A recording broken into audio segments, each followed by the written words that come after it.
Hello বন্ধুরা, welcome to my Saraswati kitchen. আশা করি তোমরা ভালো আছো আর আমারও দিন পার হয়ে যাচ্ছে।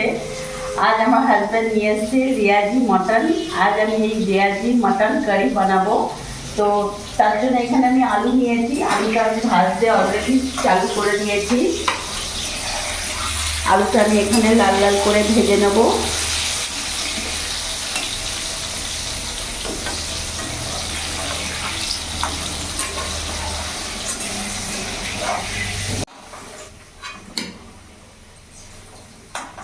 আলুটা আমি লাল লাল করে ভেজে নিয়েছি, নামিয়ে ফেলছি। এখন মাটনে আলু আমাদের ভালোবাসি খেতে, যার জন্য আমরা আলুটা দিই। এখন ওই তেলের মধ্যে এখানে আমি ফোড়নে দিয়ে দেবো দুটো তেজপাতা, একটা শুকনো লঙ্কা, গোটা গরম মশলা, দারচিনি, এলাচ, লবঙ্গ আর গোটা জিরে। গ্যাসের ফ্লেমটা মিডিয়াম রাখবো। ফোড়নটা ভেজে নেব।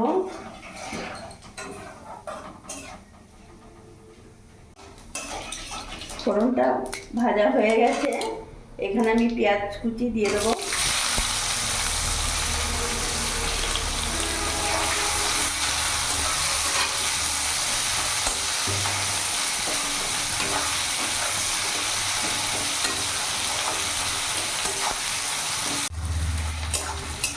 পেঁয়াজটা আমি এখন কিছুক্ষণ ধরে ভেজে নেব।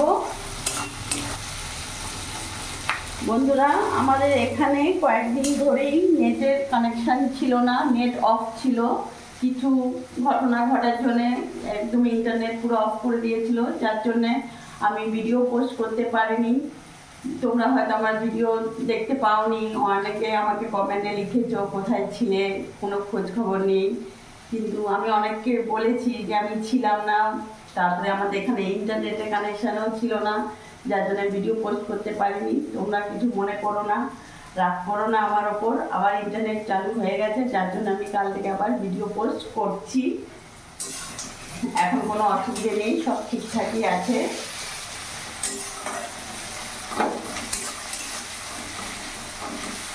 তোমরা এইভাবে আমাকে সাপোর্ট করো, ভালোবেসো।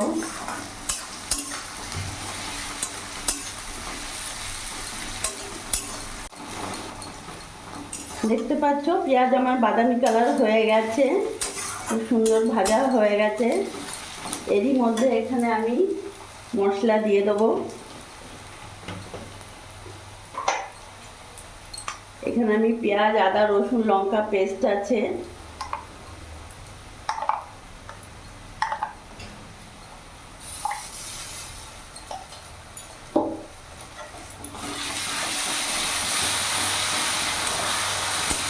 ভালো করে মিশিয়ে নেবো মশলাগুলো একসাথে।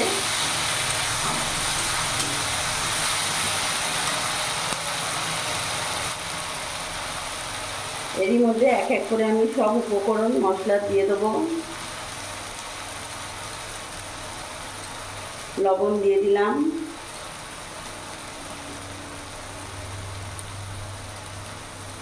হলুদ গুঁড়ো দিয়ে দিলাম, জিরে গুঁড়ো দিয়ে দিলাম, ধনে গুঁড়ো 2 চামচ দিয়ে দিলাম, আর এখানে আমি লঙ্কা গুঁড়ো 1.5 চামচের মতো দিয়ে দিলাম। এখন ভালো করে মিশিয়ে নেব।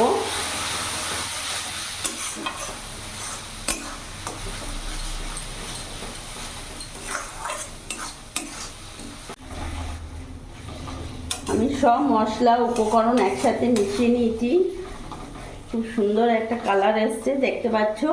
এরই মধ্যে আমি মটন পুরোটা দিয়ে দেবো।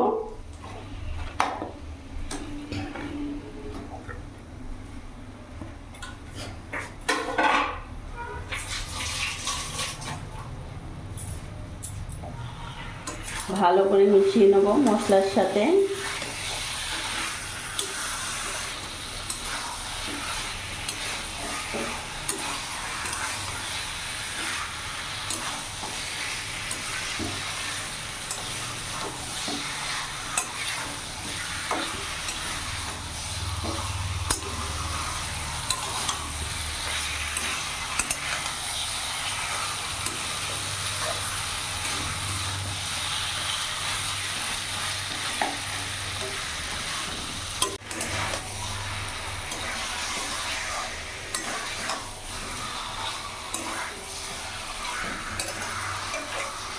এবার ভালো করে নাড়াচাড়া দিয়ে আমি কিছুক্ষণ একটু কষিয়ে নিয়েছি।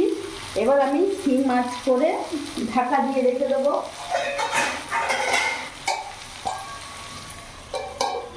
এইভাবে সিম আঁচ করে দিলাম, ঢাকা দিয়ে আমি কিছুক্ষণ রেখে দেব। আমি 10 মিনিট পর্যন্ত ঢাকা দিয়ে রেখেছিলাম। এবার ঢাকা খুলে দেখব। দেখো কেমন লাগছে। মাটনের থেকে কিছুটা জল ছেড়ে দিয়েছে, এখনো কষা হয়নি, অনেক টাইম লাগবে।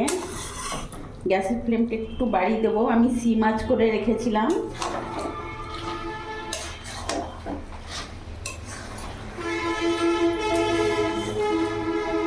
লাল লাল mutton curry, Riaji mutton curry.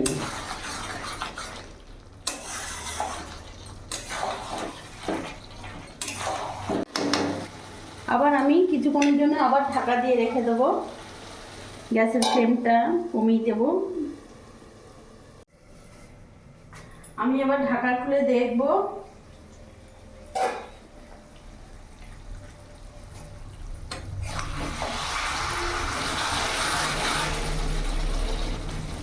বন্ধুরা, আমি প্রায় 15 মিনিট পর্যন্ত ঢাকা দিয়েছিলাম। এই ঢাকাতেই আমার স্বাদ সেদ্ধ হয়ে গেছে।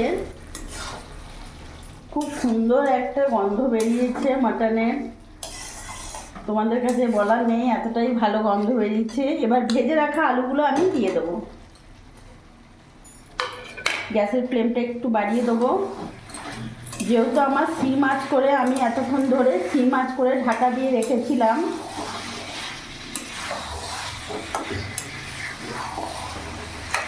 মাটনে কারা আলু খেতে ভালোবাসো আমাকে কমেন্টে জানাবে। আমি আমার হাজবেন্ড তো মাটনে আলু খুবই ভালোবাসি, যার জন্য আমার মাটনের মধ্যে আলু দিই।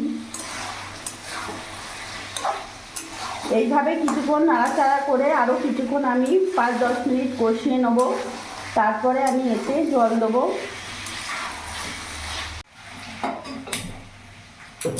একপাশে আমি এখানে জল গরম বসিয়ে দিয়েছি। আমি মাটনে এখানে ঠান্ডা জল দেবো না, গরম জল ব্যবহার করব। জলটা যতক্ষণ গরম হচ্ছে ততক্ষণ আমি এখানে ভালো করে এইভাবে নাড়াচাড়া করে নেব। কিছুক্ষণ আরও কষিয়ে নেব। এখানে আমার জল গরম হয়ে গেছে, আমি এই গরম জল দিয়ে দেবো।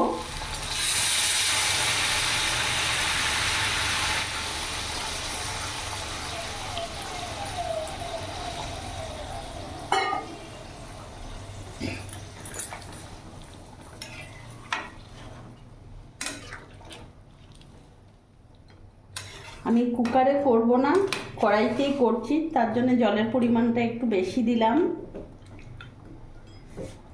এবার আমি ভালো করে ফোটাবো।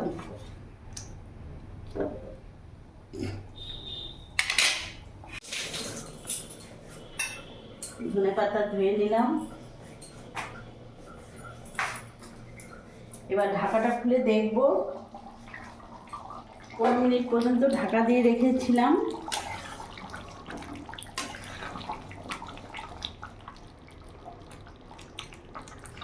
একদম সেদ্ধ হয়ে গেছে, দেখতে পাচ্ছ।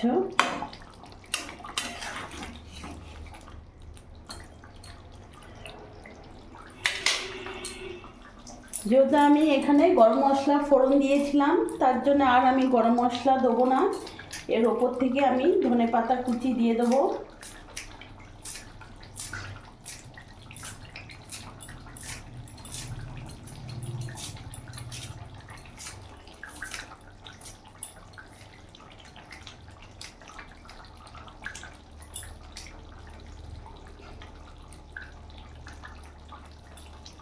আমি ধনেপাতা দিয়ে দিলাম। গ্যাসটা আমি অফ করে দেবো। আমার রিয়াজি মটন কারি একেবারে রেডি হয়ে গেছে।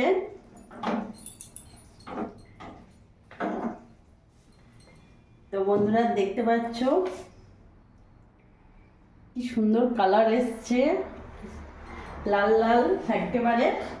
তো তোমরা দেখলে আমি কড়াইতেই বানিয়ে ফেললাম রেয়াজি মাটন কারি, আর কুকারে করলাম না, আর খুব সুন্দর একটা গন্ধ বেরিয়েছে।